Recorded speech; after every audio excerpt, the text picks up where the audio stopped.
ये है खबरों की खबर और आप देख रहे हैं खबरों की खबर टीवी। अस्सलाम वालेकुम वरहमतुल्लाहि वबरकातुहू। अज़ीज़ान जामिया इमाम वलीउल्लाह इस्लामिया फूलत,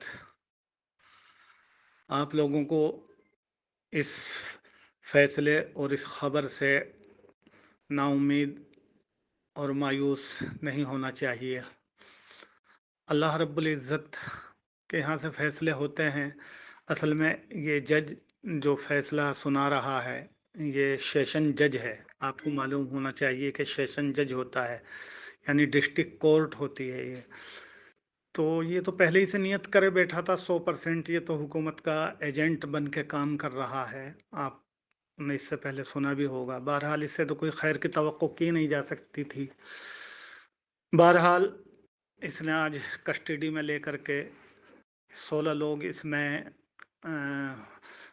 इस मुकदमे में थे, वो 17 लोग, जिसमें 12 लोग उमर गौतम साहब की तरफ से और 5 हज़रत मौलाना कलीम साहब की तरफ से। तो 17 लोगों को इन्होंने मुलजिम बनाया था। 17 लोग जेल गए थे और 17 में से ज़मानत हो के आ गए थे। अब 17 में से 16 लोगों को इसने आज फिर कस्टडी में लेकर के जेल भेज दिया है और कल फैसला सुनाएगा कि कितनी सज़ा है। जहाँ तक मेरा ताल्लुक़ है, शायद आपके इल्म में होगा कि मैंने हाई कोर्ट से स्टे ले रखा है, क्योंकि इस जज की नीयत साफ नज़र नहीं आ रही थी। तो मैं इस जज के ख़िलाफ़ हाई कोर्ट गया था और आली जनाब मुअज़्ज़ज़ जज हाई कोर्ट ने मुझे स्टे दे दिया था और मेरे पे स्टे है। फ़िलहाल मेरी कोई कार्रवाई नहीं चल रही है, मेरे पूरे केस पे स्टे है, तो इसलिए मैं बाहर हूँ। अब ये कल फैसला सुनाएगा, उसकी कॉपी लेकर के इंशाअल्लाह फिर हाई कोर्ट में अपील डाली जाएगी। अल्लाह रब्बुल इज़्ज़त की ज़ात से उम्मीद है कि हाई कोर्ट से रिलीफ मिल जाएगी, क्योंकि हाई कोर्ट और सुप्रीम कोर्ट में आज भी इंसाफ है। और इसके अलावा भी हाई कोर्ट में इसके ख़िलाफ़ हम लोगों ने, हमारे वकीलों ने पहले से डाल भी रखा है, उसका भी बेनिफिट मिलेगा इंशाअल्लाह।